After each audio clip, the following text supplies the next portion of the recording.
안녕하세요. 이번에 2021년 관세평가 강의를 맡게 된 신민화 관세사라고 합니다.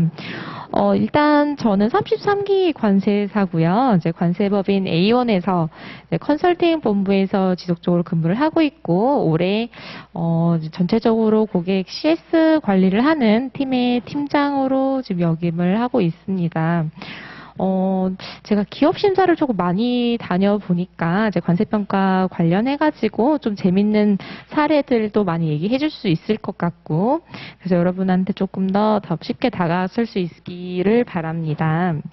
일단은, 선생님, 이제 관세사를 다 준비를 하실 거면은 어쨌든 관세사가 되고 싶다라는 마인드로 오셨을 것 같아요. 그래서 제가 어떤 강사가 좀 되어줬으면 좋겠다라는 걸 먼저 말씀을 드리는 게 좀 좋을 것 같아요. 일단은 저는 약간 티칭의 개념을 잘 하시는 관세사들 좀 많았던 걸로 기억을 하거든요. 그래서 저는 약간 메이트의 개념을 좀 가고 싶어요. 메이트라는 게 실질적으로 뭐 어려운 건 아니고, 제가 학교를 다녀보면은 수학 문제 같은 게 좀 어려울 때 굳이 막 노트를 들고 선생님한테 문 앞을 찾아가가지고 선생님 이거 35쪽에 1번 문항에 잘 모르는데 좀 가르쳐 주세요, 이렇게 안 하잖아요. 너무 큰 용기가 좀 필요하죠. 선생님이 좀 귀찮아 하실 것 같기도 하고, 이런 시시한 문제를 내가 또 물어봐야 되나 하기도 하고. 근데 저 같은 경우에는 조금 메이트 옆에 조금 나보다 공부를 더 잘하는 친구라고 생각을 하시면 될 것 같아요. 물론 답변 속도가 훨씬 더 다른 선생님이 좀 빠를 거라고 생각을 하고, 조금 더 재밌고 쉽게 알려드리려고 노력을 많이 할 것 같습니다. 그래서 여러분의 이제 합격의 메이트가 되려고 이제 노력을 할게요. 일단은 제가 오늘 관세평가의 효율적인 공부 방법에 대한 주제를 가지고 이 자리에 왔는데, 전체적으로 관세사에 대한 합격이라든지 시험 공부 준비 방법, 그리고 이제 더불어서 제가 했던 방법들을 같이 좀 소개를 해드리려고 해요. 그래서 지금 유인물에는 제가 약간 약간 마인드맵처럼 그려왔었는데, 이제 혹시 같이 좀 판서를 하면서 볼게요.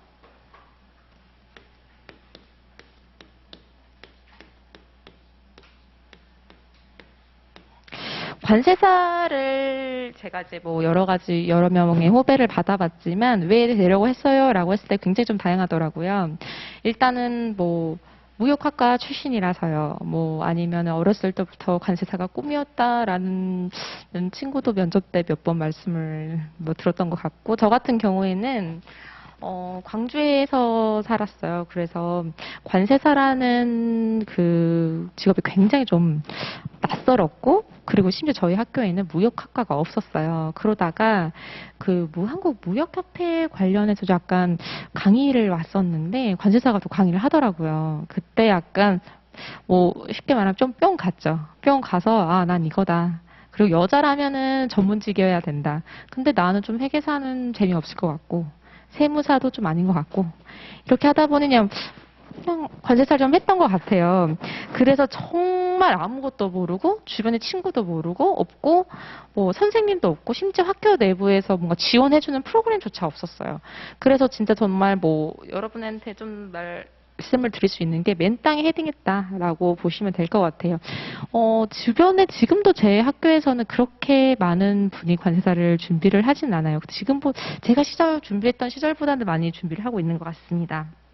그래서 정말 아무것도 모르는 백지 상태에서 시작하시는 여러분들에게 조금 더 조언을 해줄 수 있을 것 같아요. 일단 시험 준비 관련해서 조금 더 이제 봐볼게요. 제가 뭐 글씨가 그렇게 예쁘거나 판서가 예쁘진 않을 것 같아요. 그래도 최대한 좀 예쁘게 써보려고 노력할게요. 일단 강의 청취 방법을 보시면 보통은 현장 강의가 있고 인터넷 강의가 있을 거예요. 이제 현장 강의는 아무래도 서울에 있는 친구들에 한해서만 좀 들을 수 있고, 인터넷 강의는 아무래도 전 지역에서 어느 곳에서나서 들을 수 있는 장점이 있죠. 현장 강의는 솔직히 말하면 저는 인터넷 강의로만 올리 공부를 해가지고 합격을 한 케이스예요. 모의고사도 저는 서울에서 안 봤거든요. 그래서 사실 지방에서 준비하는 친구들이 이 차는 그래도 서울에 올라가서 해야 되지 않습니까? 라고 하시는 좀 두려워하는 친구들한테 조금 더 힘이 될 수 있을 것 같고, 그렇지만 현장의 가장 큰 장점은 약간 소통을 할 수 있다는 것 같아요. 바로 물어볼 수 있고, 그리고 그 옆에 있는 친구들과 의견 교환이 좀 빠를 수 있고, 인터넷 강의를 하면서 이제 들으면서 가장 큰 힘들었던 점은 뭐냐면 혼자 다 해야 되고, 물어보고 싶은데 친구가 없고, 선생님이 가르쳐 준 게, 그게 다가 아닐 것 같은데, 현장에 있는 친구들은 플러스 알파를 뭔가 가져갈 것만 같은데, 이런 생각이 좀 많이 불안했던 것 같아요. 근데 결국에 제가 합격을 했던 거 보니까, 선생님이 강의를 해준 게 정말 핵심이고, 이거는 중요하니까 강의하는 거예요. 플러스 알파는 어떻게 보면은, 여러분 공부하실 때 이런 말씀 많이 쓰잖아요. 약간 그리고 소문, 요즘 좀 나올 것 같다. 이런 거죠. 이런 거를 다 알아야 합격을 할 수 있냐? 아니고요.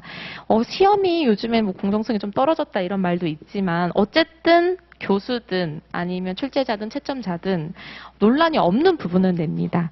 특히 관세평가 같은 경우에는 감론이랑 을론이 발생하는 사례는 낼 수가 없어요. 왜냐하면 수능 같은 경우에도 을론이 나와가지고 이거는 아닙니다, 저건 아닙니다 이렇게 해버리면 사람 시끄럽잖아요. 관세평가도 진짜 정제되어 있는 사례만 낼 수가 있고, 그러니까 WPO 평가 사례를 저희가 엄청 공부를 하는 거예요. 혹시 여러분 혹시 모르시나요? WPO 평가 사례라고 저랑 같이 공부하시게 되면은 이제 이론과 함께 실무를 더불어서 사례를 보는 부분이 있는데, WTO 평가 사례라고 그걸 보통 부릅니다. 일단 인터넷 강의도 충분히 여러분에게 합격이라는 선물을 안겨드릴 수 있다는 것을 말씀을 드릴 수가 있고요. 그리고 추가적으로 저는 관세평가 같은 경우에는 스터디를 적극적으로 활용하라고 말씀을 드리고 싶어요. 사실 관세법, HS 코드 이런 부분은 좀 더 이제 딥한 부분도 있겠지만 암기, 내가 공부를 얼마나 많이 해왔는가 를 평가하는 게 보통 스터디의 주 목적인 것 같아요. 근데 이 관세평가 조금 다른 게 토론을 할 수가 있어요. 토론을 하게 되면은 어떤 느낌이냐면 내가 좀 지기 싫은 거야.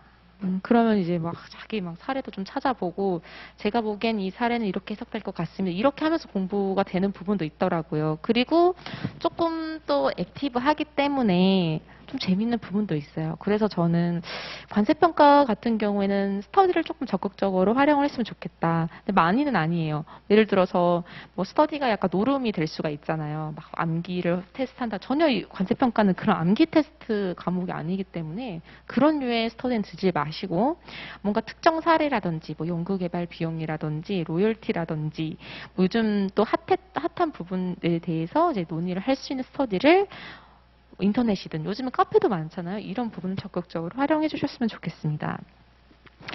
두 번째로는 공부 스케줄 관리인데요. 여러분은 다 지금 공부 스케줄 어느 정도 다 짜고 계셨을 거라고 생각이 들어요. 네, 관세평가는 하루에 얼마나 공부해야 되나요? 법이 30에서 35조밖에 없는데 저는 예를 들어 저희가 공부 시간 8시간이라고 하면은 1시간 정도밖에 할애를 안 하는데 그게 괜찮나요? 이렇게 많이 물어들 보시더라고요.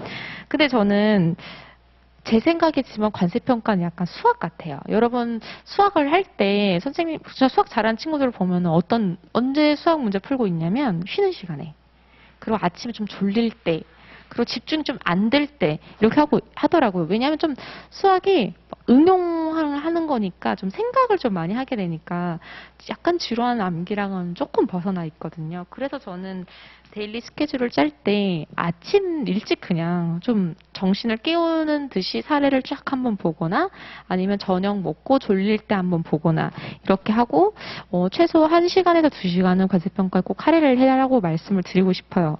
왜냐하면 눈에 많이 읽는 것만큼 가장 큰 무기가 없다고 생각해요. 연간 스케줄은 저희 다음 장으로 해서 한번 봐볼게요.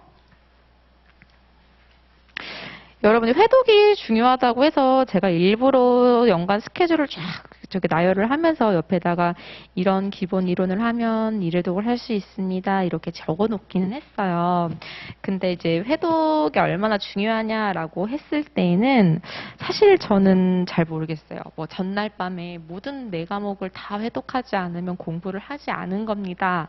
라고 하는 분도 계시는데 저는 일을 다 안 하고 갔던 것 같아요. 왜냐면 성격이 약간 작은 것도 좀 놓치는 걸 좀 못하는 스타일이다 보니까 한 과목 일회독 하면은 8시간이 가서 저는 못했던 것 같고 대신에 주요한 포인트만 내가 회독을 해야겠다는 포인트를 그 마지막까지는 정리를 해서 그 부분은 봤던 것 같습니다. 그래서 회독 자체는 중요한 게 아니라 많이 봐야 된다는 걸 지금 표시를 해놓은 거예요. 수험생들 친구들 중에서 저는 외우기가 싫은데요, 암기가 약한데요 라고 얘기를 하는 친구들은 어떤 느낌이냐면 전 공부하기 싫은데 합격은 하고 싶어요 이런 느낌으로 봐요. 아니 당연히 개념과 이론은 암기를 하시고 사례는 적용 능력을 키우시는 거지 뭐 암기하는 방법을 줄여주세요 이런 부분은 사실은 공부하기 싫어요 이런 느낌처럼 들려요. 특히 관세평가 같은 경우에는 30에서 35조 이 부분이랑 지금 고시가 관세평가 관련 고시가 지금 시행이 돼서 좀 암기량이 조금 늘었지만 어쨌든 타 과목보다는 좀 암기량이 좀 적은 편이잖아요. 이거를 줄여달라고 하시는 건 저는 공부하지 않고 합격하고 싶습니다 라는 의미인 것 같아서 절대 관련 법조항이라든 이런 부분은 빼고 해오세요 라는 말은 절대 안 할 거예요. 그리고 이제 학원 강의 스케줄을 이제 천천히 볼게요. 7월에서 8월에는 기본 이론반이에요. 그래서 저희는 쭉 보시면 요즘 여타 학원에서는 심화 강의라고 좀 많이 그 코스를 짜 두시더라고요. 저희는 이제 그런 게 없어요. 기본 이론반에 심화가 들어있다라고 생각을 하시면 돼요.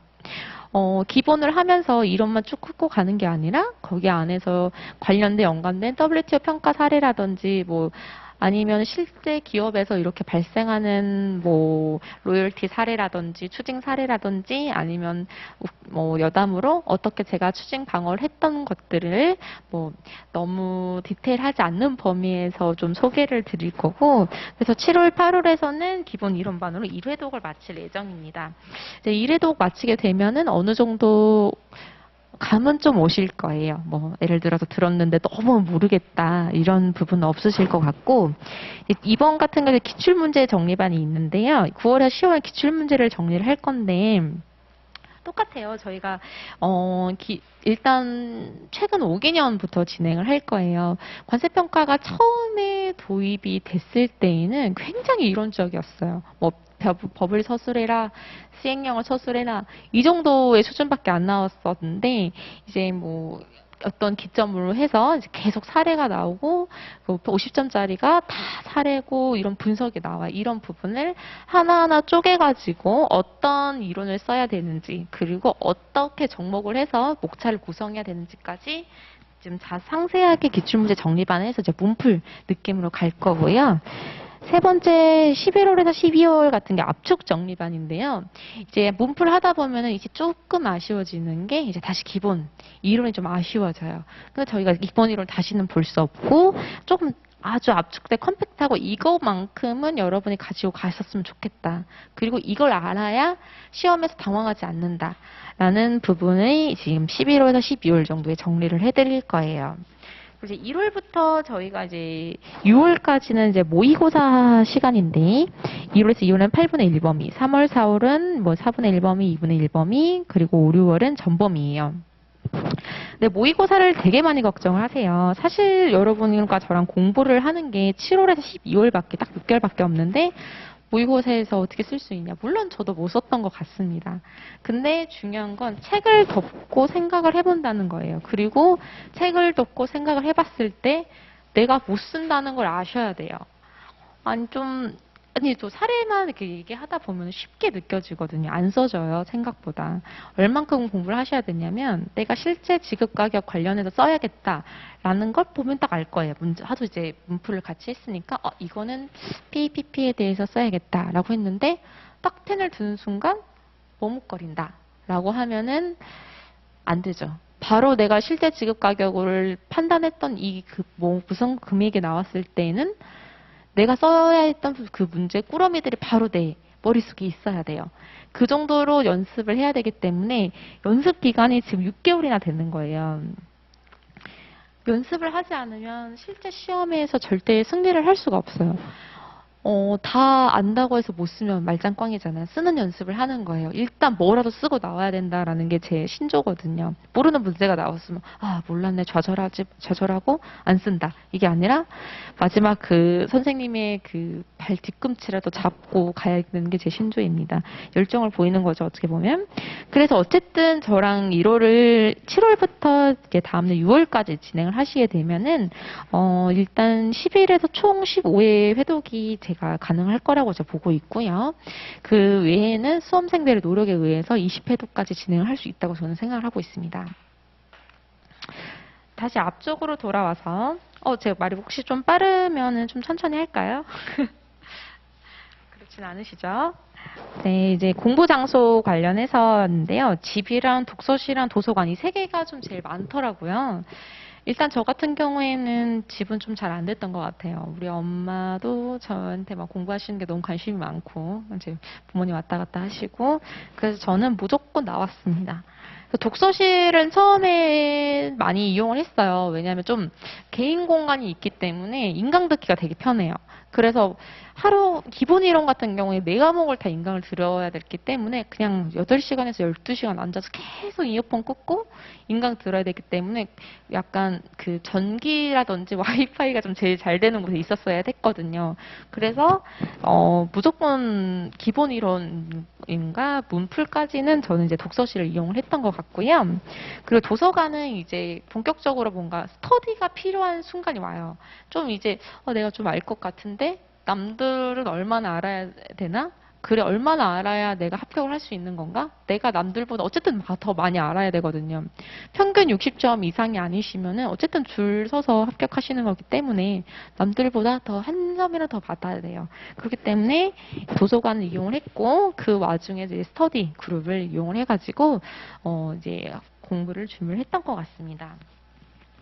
그리고 이제 몰입도인데요. 일단은 보통 물어보세요. 뭐 전업 2차인데 전업 꼭 해야 되나요? 학생인데 직장 다니는데 병행해야 되나요? 이거 많이 물어보세요. 일단 저는 전업을 했고요. 그리고 학생과 직장인들이 병행하시는 분도 간혹 있더라고요. 저희 이제 뭐 회사에 입사를 해주시는 후배님들, 고마운 후배님들에게 제가 면접을 할 때 꼭 물어봐요. 어떻게 뭐 얼마나 공부했어요? 막 이러고 뭐 나이 어리시는데 뭐 어떻게 공부했어요? 이러고 물어보는데 놀랍게도 학생인데 이제 학교를 다니면서 합격하신 친구도 있고 직장을 다니다가 그만두시고 합격한 친구 뭐 후배님들도 계시고 뭐 물론 나이는 후배가 아니었습니다만은 그리고 직장을 다니시다가 좀 약간 그만두시고 2차부터는 전업을 하시는 분도 꽤 있으셨습니다. 어쨌거나 지금 관세사 합격하는 나이대가 엄청 다양해졌어요. 옛날에는 조금 어린 친구들 위주였는데 지금은 저희 입사 원서 들어오는 거 보면은 35세 이상? 분도 굉장히 많으시고 40대도 많으시고 그래서 관세사 준비하는 거에 나이는 중요하지 않다라는 걸 말씀을 드리고 싶습니다. 그리고 이제 건강관리 부분인데요. 일단 몸과 마음이라고 일단 적어봤어요. 근데 제가 왜 몸을 굳이 썼냐면 특히 이제 여성분들 같은 경우에는 체력이 좀 약해요. 남자분들은 처음엔 조금 집중력이 낮다고 하더라도 뭔가 뽐뿌가 빡 오면 앉아가지고 20시간이도 공부하는 그런 저력이 있으신데 군대 다녀오셔서 그런가? 여자친구들은 뭔가 비실비실 아프기 시작하고 소화도 잘 안 되고 또 스트레스가 많잖아요. 심지어 남자인 분들도 갑자기 허리 디스크가 온다거나 이런 부분이 좀 많아요. 근데 그럴 때는 조금 어차피 롱런이라고 생각하시고 관리를 해주셔야 돼요. 저 같은 경우에는 1차 시험이었던가? 제가 그 시험 쉬는 시간에 쓰러졌던 것 같아요. 그래서 너무 배가 갑자기 꼬여가지고 장이. 근데 그런 것도 본인 관리라고 생각을 하거든요. 어쨌든 시험 시간은 흘러가고 나는 거기에서 합격을 해야 되니까. 그렇게 생각을 하시면 되고 운동은 저는 굳이 안 했던 것 같습니다. 솔직히 말하면. 왜냐면 시간이 너무 아까웠고 굳이 가기 싫은 운동을 해가지고 하는 것보다는 저는 대신 굉장히 밥 같은 걸 조심해서 먹었던 것 같아요. 밀가루라든지 술이라든지 일체 안 먹고 저는 뭐 요즘 다들 하시는 카카오톡 지웠습니다. 핸드폰도 도서관 들어갈 때 다 무조건 그 사물함에 넣어놓고 퇴근할 때 보고 이렇게 진행을 했었고요. 마인드 같은 경우에는 합격 못하면 어떡하지? 난 진짜 뭐 친구들 다 뭐 공기업 다니고 대기업 다니는데 어떡하지? 걱정을 되게 많이 했던 것 같아요. 근데 그럼 뭐예요? 내가 여기 앉아서 공부하고 있는데 그럼 합격해야지. 그런 거 생각할 필요도 없고 하지도 마시고 그거 뭐 본인을 괴롭히는 일밖에 안 돼요. 대신에 내가 지금 얼마나 열심히 하고 있냐만 집중을 하시면 될 것 같아요. 열심히 안 하고 있는데 불평불만을 한다는 것 자체는 마인드 컨트롤이 무너졌다고 저는 보고 있습니다. 그리고 이제 2유회, 3유회, 4유회, 5유회를 가시게 되면은 이제 슬럼프에 좀 빠지시는 분들이 많더라고요. 내가 떨어졌다라는 생각과 좀 미래적인 생각 때문에 슬럼프에 빠지시는 분들이 많은데 정확하게 이제 두 가지로 하세요. 첫 번째는 진짜 공부를 열심히 하는데 점수가 안 나온다. 이런 케이스가 있고 두 번째로는 그냥 공부가 하기 싫은 거야. 두 번째가 있는데 사람이 살다 보면 첫 번째 같은 경우에는 안 오르는 경우가 있어요. 당연히 오늘은 A 파트를 정말 열심히 공부를 했는데 그 다음날 모의고사를 보러 갔더니 B 파트만 엄청 열심히 나왔어. 그럼 당연히 점수가 떨어질 수밖에 없죠. 근데 거기에 대해서 어떤 생각을 하셔야 되냐면 공부는 A부터 Z 파트까지 다 해야 된다. 제가 아는 조금 5년 정도 준비한 친구가 있었는데 같이 이렇게 이런저런 얘기를 했었는데 그래서 5년까지 얼마나 버티는 게 힘들었냐라고 얘기를 하고 어떻게 그럼 마지막에 5년 차에 합격을 하게 됐니? 라고 얘기를 했는데 자기는 1년 차부터 4년 차까지는 좀 골랐대요. 문제를. 뭐 좀 듣는 것도 있고 이제 좀 중요한 것도 있고 옆에 자기 본인이 중요하다고 생각하는 부분이 있잖아. 예를 들어서 제 시험일 때에는 무역 실무에 수출 보험의 종류에 대해서 쓰라고 했었어요. 정말 종류에 대해서. 다 여러분 아실 거예요. 근데 어떤 관세사님은 강사님은 그거를 아예 강의를 아예조차 안 하시는 강사님도 계셨고 그냥 이런 종류가 있습니다 하고 넘어가시는 강사님도 계셨어요. 그만큼 서로 중요하게 다루던 파트가 아니었거든요. 근데 그게 딱 나온 거야. 근데 그 친구는 아예 그냥 그 종이 거기를 다 접고 넘어갔기 때문에 아예 하나도 못 쓰고 나오고 저는 짜내서 몇 가지 쓰고 나온 거예요. 그래서 무역실무 점수가 굉장히 높게 나왔어요. 왜냐하면 그 파트를 날린 친구들이 많았기 때문에. 그렇기 때문에 공부를 오늘 본인이 지금 점수가 떨어진다. 그러면 이 파트가 B 파트가 뭐 공부를 안 한 거예요. 그렇기 때문에 자기가 계속 구멍을 발굴하고 메꾸고 발굴하고 메꾸는 작업을 계속 진행을 해야 돼요. 그렇다면 나중에 어떤 문제가 나와도 점수가 오를 수 있다라고 생각을 하시면 돼요. 두 번째 같은 경우에는 공부가 하기 싫어요 코스인데 저는 과감하게 하지 말라고 말씀을 드릴 수 있어요. 좀 쉬어야 된다고 생각해요. 사람이 좀 갇혀 있다 보면은 그 생각에 꼬리를 물 때가 있어요. 예를 들어서 앉아 있는데 불안한 거야 그냥. 이렇게 해서 될까? 남들은 지금 더 열심히 공부하겠지? 난 지금 공부가 왜 안 되지? 나는 쓰레기야. 이렇게 생각하시는 경우가 있는데 그냥 그럴 땐 잘 나가세요. 앉아서 있어봤자 소용이 없고 일주일이든 2주든 쉬고 발등에 불이 붙였을 때 새벽 3시까지 공부하세요. 어쩔 수가 없어요. 본인 정신이 본인을 못 이기는 건 어쩔 수가 없다고 생각합니다. 그래서 너무 본인이 안 됐을 때 자책을 하지 마시고 저 같은 경우에는 무조건 일주일에 한 번씩 그래서 쉬었던 것 같아요. 그냥 그날은 공부를 아예 안 하는 날. 그래서 그 다음날에 무슨 회사원처럼 본인이 근데 제가 약간 프레시하게 나갔던 것 같아요. 하루 날리면은 그 시간이 얼마나 아깝습니까? 라고 하는데 내가 슬럼프에 빠져서 3주간 울면서 막 멍 때리는 시간보다는 그게 훨씬 낫다고 생각합니다. 그래서 슬럼프는 이렇게 극복을 잘 하셨으면 좋겠고요. 이제 뭐 관세평가 공부 방법을 좀 말씀을 드려볼까 해요. 여러분이 다 가장 궁금해 하시는 거죠.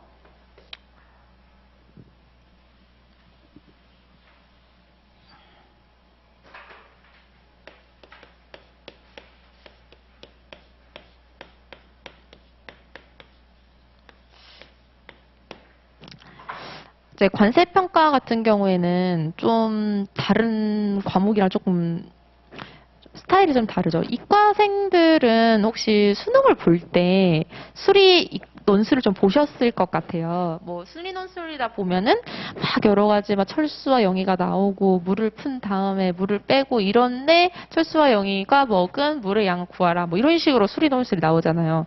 그러면 보통 중간고사 같은 경우에는 10리터라고 그냥 숫자만 쓰면 되는데 수리 논술은 내가 어떻게 철수와 영희가 먹은 물을 양을 구하는지에 대해서 엄청나게 빽빽하게 줄글로 다 공식까지 써가면서 그 답을 구하잖아요. 그래서 수능을 볼 때 그 과정들 어떤 공식을 넣었는지 너가 어떻게 생각해서 이런 공식을 넣었는지까지 다 보잖아요. 그게 수리 논술이고 그래서 이제 좋은 대학을 가게 되는 건데 저도 관세평가와 이거랑 하등 다를 게 없다고 생각을 해요.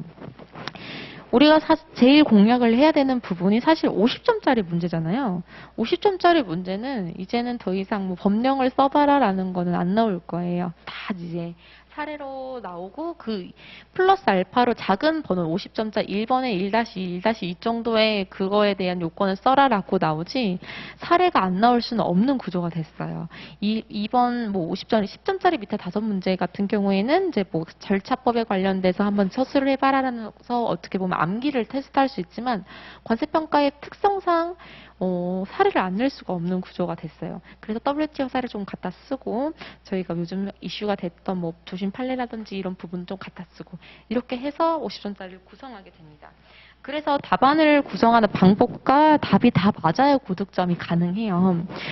이런 친구들도 있어요. 저는 선생님 답안 구성 방법은 정말 다른 사람이랑 하등 똑같았는데 플러스 마이너스 잘못해가지고 사실 조금 금액이 안 맞는 것 같아요. 어떡하죠? 아니면 반대로 답은 맞았는데 제가 실제 지급 가격이 아닌데 뭘 다른 걸 썼어요. 공제소가 아닌데 공제소라고 썼어요. 그러면 뭐 어떤 게 더 위험해요? 이렇게 물어보시는데 제 생각에는 둘 다 맞아야 된다고 생각을 해요.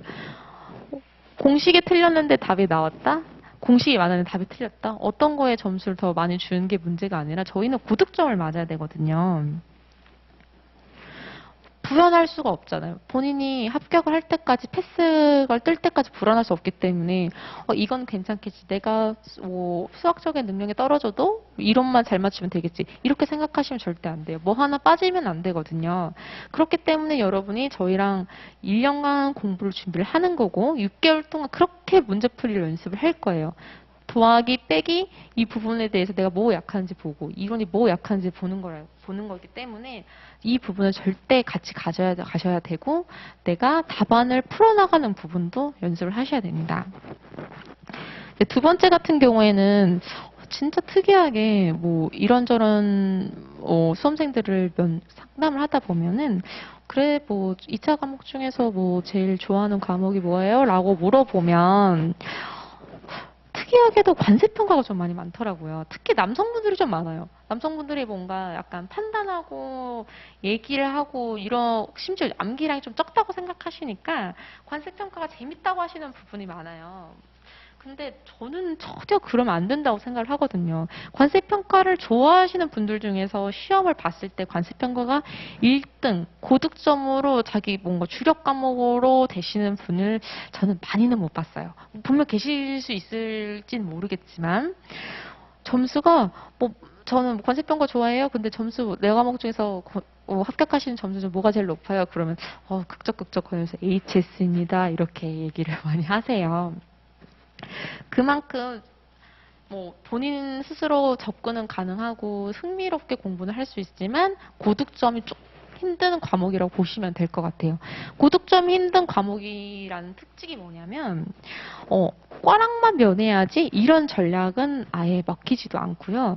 그러니까 내가 공부를 되게 잘했어. 뭐 다른 관세평가가 60점 맞고 뭐 HS도 50점 맞고 다 잘했는데 얘가 한 40점이야. 50점 맞고. 근데 다른 애들은 다 이게 관세평가가 높아가지고 합격을 했는데 아니면 이거 다른 게 더 높아서 합격을 했는데 나는 갑자기 내가 좋아하는 관세평가가 이런 배신을 할 줄도 모르고 하우 다른 거 잘 봤다고 집에서 놀고 있었던 거야. 근데 관세평가 이렇게 떨어졌네? 그럼 이제 평균으로 합격을 못하는 거예요. 꽈락 때문이 아니라. 저는 무실 막 꽈락 많았는데 관세평가 꽈락도 많이 보긴 했지만 관세평가 자체가 그냥 확 떨어져가지고 그래프상으로 떨어지는 친구도 많이 봤거든요. 그런 과목이라고 생각을 하시고 절대 만만하게 보시면 안 되는 과목이라고 생각하시면 될 것 같습니다. 그렇기 때문에 제가 데일리로 항상 공부를 하라고 말씀을 드리는 거예요. 생각을 하고 사고를 하는 방법을 수학 문제처럼 절대 놓치지 말라라고 말씀을 드리는 거예요. 그리고 세 번째는 이제 대개 관세법 자체는 30에서 35조, 6개 조항으로 이루어져 있잖아요. 관세법에서는. 그런데 그런 짧은 법정 플러스 고시가 이번에 엄청 전면적으로 개편이 돼서 WTO 관련된 것들이 전면적으로 들어왔죠. 이제 이렇게 이제 대대적으로 변경이 된다 보니까 이번 년부터는 관세평가 관련 고시를 많이 외워야 된다라고 저는 이제 보고 있고요. 그리고 이런 짧은 법 조항을 하나의 과목으로 뺀다라는 건 어떤 의미라고 생각을 하세요? 저는 굉장히 실무상으로 이슈가 많고 관세사로서 소양으로서 되게 중요한 게 많다라는 거를 지금 알려드리는 거예요. 일단 뭐 우스갯소리로 저희가 뭐 심사를 나간다고 쳐요. 세관이 심사를 나가는데 세관이 심사를 나가는 이유가 뭘 것 같아요? 돈을 이제 취직을 하러 나가는 거예요. 뭐 예쁜 뭐 그런 거 있겠죠. 뭐 프로세스 잘 관리되고 뭐 우리 기업님들 잘 관세법 잘 지키고 계는지 보러 갑니다. 하지만 어쨌든 이제 돈을 거두러 가는 거잖아요. 세금. 근데 세금을 거두려면 뭐가 필요해요? 과세 표준이 필요해요. 과세 표준이 뭐예요? 가격이죠. 거기다가 세율, HS 코드. 그래서 실제 실무로 갔을 때는 다른 과목도 물론 중요합니다. 왜냐하면 뭐 이런 절차법 공부도 물론 중요하지만 돈이랑 가장 관련돼 있는 과목이 평가랑 HS이기 때문에 엄청 큰 하나의 과목으로 뺀 거예요. 그냥 물건이 들어왔는데 이 물건이 뭡니까? 이걸 결정을 하고 세율이 결정이 되고 8%인지 0%인지 그리고 이 HS에 따라서 FTA가 적용될지 말지를 다 결정을 하고 거기서 8% 0% 결정이 되면 이제 과세 표준을 결정을 해야 되잖아요. 이게 10,000원짜리인지 10만 원짜리인지 그리고 몇 억인지 몇 조인지에 따라서 세관이 들어갈 수 있는 세수 그 자체 스케일이 달라져요. 그렇기 때문에 이 과세표는 굉장히 중요한 거고 세관도 이거에 대해 굉장히 예민하고 그리고 신고를 하는 거 신고인 저희들 뭐 사모님들도 굉장히 예민하게 신고를 하시는 부분이에요. 인보이스에 있는 그대로 가격을 신고한다 절대 그러지 않고요. 관세사들이 이런 부분에 대해서 인보이스 대해서 뭐 연구 비용이라든지 생산 지원 비용이라든지 이런 부분을 철저하게 검토를 해야 됩니다. 근데 관세사한테 이 서류를 줬는데 관세사가 검토를 잘 못해. 그럼 관세사 아닌 거죠. 그렇기 때문에 이거를 한 과목으로 뺀 거예요. 관세사라면, 전문가라면 그냥 일반 신고인이 아닌 좀 더 다른 법적인 요소를 보고 거기에 대해서 내가 세관 공무원이 된다고 하더라도 이 부분을 볼 수 있어야 하고 그리고 세관 공무원이 잠깐만요. 이거 과세가격이 좀 다른 거 봤을 때 기업을 보호할 수 있고 법적으로 저희가 평가를 할 수 있는 능력이 있어야 하기 때문에 저희가 관세평가 자체를 한 과목으로 뺀 거예요. 그래서 저는 공부를 하실 때 관세평가 공부는 좀 제대로 하셨으면 좋겠다라는 생각도 들어요. 실제 실무를 하면 관세평가를 잘하는 직원은 대우부터가 좀 달라요. 왜냐하면 관세평가 안에는 뭐 여러분도 지금 공부를 계속 진행하겠지만 실제 지급가격 로열티 이런 부분들이 굉장히 첨예하고 또 기업 그 계약서 하나하나 한 줄이 관세를 할까 말까를 결정하는 문구들이 엄청 많거든요. 잘하시면 관세사로서도 성공을 할 수 있다라는 게 보장되는 과목이라고 보실 수 있습니다. 이제 관세평가의 구성에 대해서 한번 설명을 해볼게요.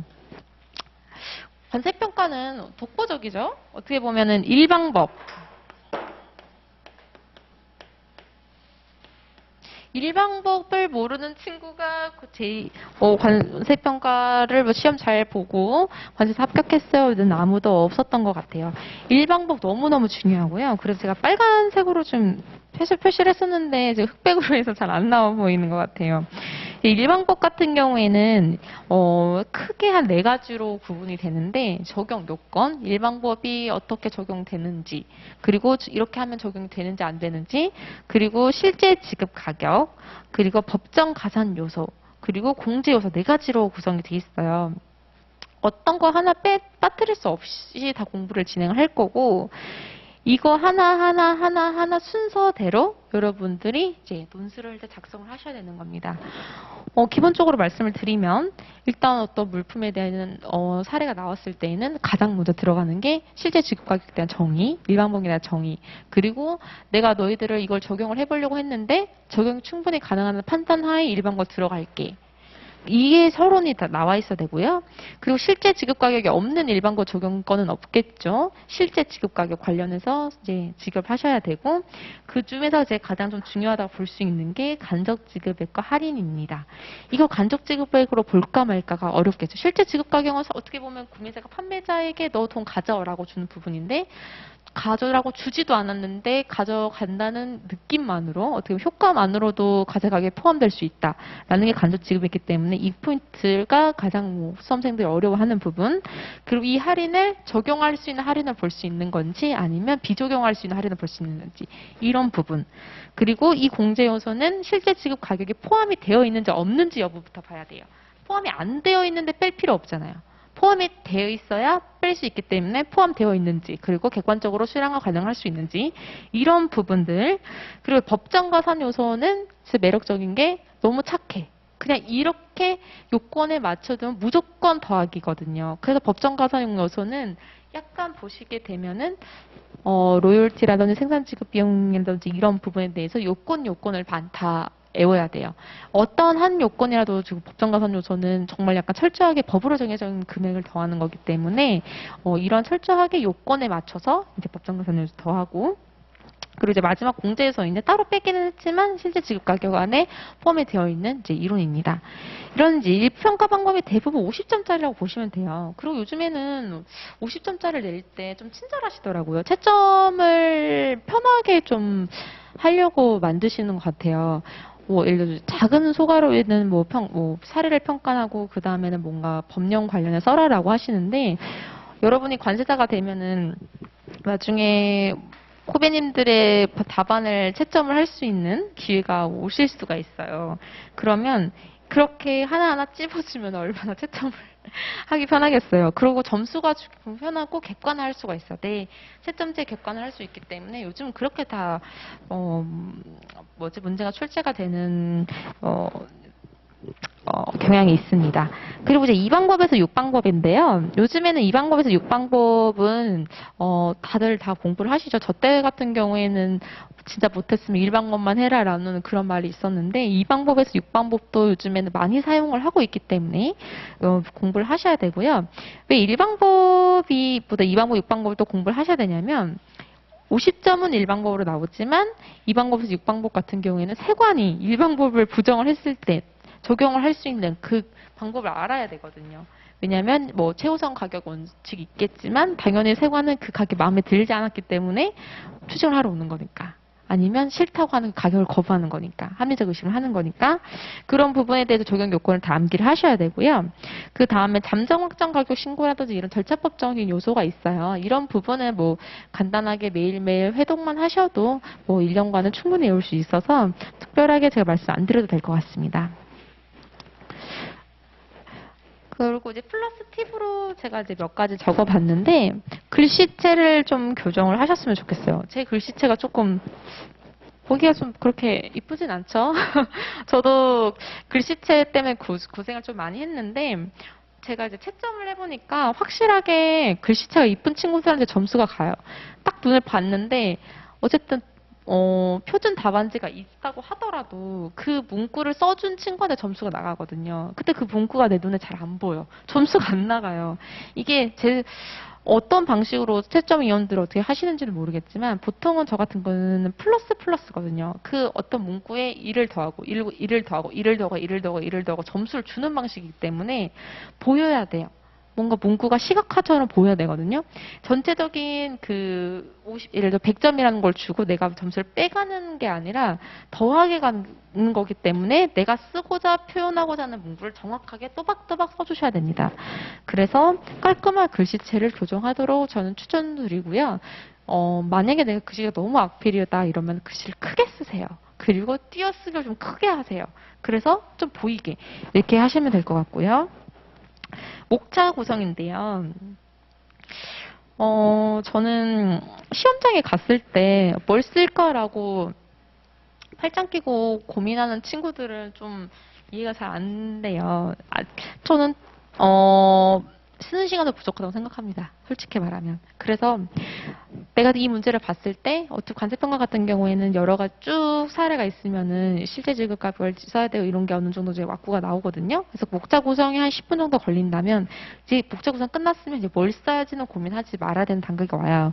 그렇기 때문에 본인만의 실제 지급 가격이 나온다 그러면은 어떻게 치고 들어가야겠다라는 전략을 항상 세워놔야 돼요.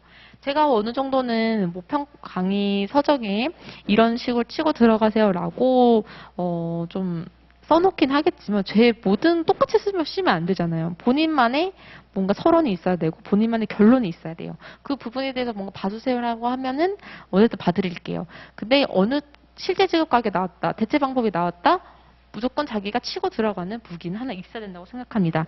그래서 각 파트별로 썰을 정리해야 한다고 하죠. 이 썰을 정리하는 게 매우 중요하다고 볼 수 있습니다. 3번 같은 경우에는 문제에서 물어보는 요지를 놓치지 말자인데요. 요지를 놓치시는 분이 많아요. 왜냐면 여자 친구들은 보통은 조금 꼼꼼해서 하나하나 하는데 남자 친구들은 이런 게 많더라고요. 좀 하고 싶은 말이 좀 많아. 하고 싶은 말이 많고 내가 약간 연구원이야. 관세평가 연구원. 그래서 막 이 사례에 대해서 뭔가 나는 깊이 고민했던 거를 조금 얘기해주고 싶어. 이런 부분이 많더라고요. 그래서 뭔가 요지를 놓치고 다양한 이야기를 많이 쓰시는 친구들을 많이 봐가지고 이제 그런 것들 놓치지 말라라고 얘기를 하는 부분이 있고요. 네 번째 같은 경우에는 이제 법조항은 깔끔하게 쓰시고, 깔끔하게가 뭐냐, 암기를 하라는 말씀이시죠. 그냥 노래가 흥얼흥얼 나올 때 정도까지 30에 35분 무조건 암기하시고, 그리고 관세평가 관련 협정, 관련 고시를 외우셔가지고 좀 더 답안의 아름다움을 추가하셔야 될 것 같습니다. 협정문은 녹아들게라고 썼지만 이미 많은 고시에 협정이 많이 들어왔어요. 그렇기 때문에 고시를 많이 공부를 하신다면 지금 특별하게 협정에 대한 문구를 많이 공부할 필요가 없을 정도로 지금 협정이 많이 들어와 있기 때문에 만약에 제가 고시에 반영이 안 돼 있는 협정 문구 같은 경우에는 안내를 해드릴게요. 그 부분은 약간 형광펜을 칠하고 좀 이 부분은 좀 써먹어야겠다 이렇게 생각을 하시면 될 것 같아요. 마지막으로는 이제 모르는 문제가 나왔을 경우 어떻게 해야 되냐? 이거는 뭐 로열티를 가산해야 될지 안 해야 될지 모르겠어요. 근데 이걸 로열티를 판단하래요. 이렇게 하는 경우에 어떻게 하지? 난 모르는데 하고 안 쓰는 경우도 있고 아니면은 뭐 정직하게 모르겠습니다 쓰시는 친구도 있고 뭐 이런 친구도 저런 친구도 많더라고요. 근데 저는 만약에 로열티 문제가 나오면 로열티 개념과 로열티 종류와 로열티 뭐든지 다 쓰고 그 이후에 판단은 진짜 운에 맡기더라도 저는 모든 걸 다 쓰고 나와야 된다고 생각을 해요. 인생에 걸리는 시험이에요, 여러분. 여러분 그냥 포기를 하시면 안 돼요. 문제 하나하나가 너무 소중하고 진짜 뭐 채점관님이 저 불쌍해서 1점이라도 줄 정도로 해야 돼요. 왜냐면 1점 때문에 내가 떨어지는 친구도 있고 붙는 친구도 있잖아요. 내가 꼴등으로 붙을지 1등으로 볼지도 몰라요. 근데 1등도 관세사, 꼴등도 관세사예요. 그렇기 때문에 자존심 상해할 필요도 없고 내가 그 펜 쪽에 펜심이 떨어질 때까지 마지막 쓰시고 제일 늦게 내가지고 뭐 관독관님 다 아쉬운 소리를 했지만 한 달 더 썼다. 그래도 돼요. 뭐 이렇게 얘기를 하면은 뭐 형평성이 어긋나겠지만 그 정도로 사람이 간절함이 있어야 된다는 거예요. 관세사가 되고 나면 열리는 세계가 너무 많아요. 본인이 지금까지 3년이고 4년이고 공부한 이거를 이제 실무에 써먹고 내가 가서 세관을 대리하고 기업 인사를 추징하고 심지어 과세평가 사전심사를 질을 해보고 품목근로 사전심사를 질을 해보고 쟁송도 겪어보고 이 모든 것들을 그 1점 하나를 포기한다? 아닌 것 같아요. 그래서 저는 여러분이 무조건 끝까지 최선을 다했으면 좋겠다는 생각을 들어요. 이제 제가 준비한 공부 평가 방법과 관세사 2차 및 관세 평가 공부방법은 이제 종료를 하겠고요. 이제 끝으로 이제 여러분이 이제 어떤 시험 공부를 하고 어떤 강사님을 선택하시는지 간에 가장 열심히 해서 가장 최선의 결과를 이제 맺게 되셨으면 좋겠습니다. 그럼 지금으로 이제 마치도록 하겠습니다. 감사합니다.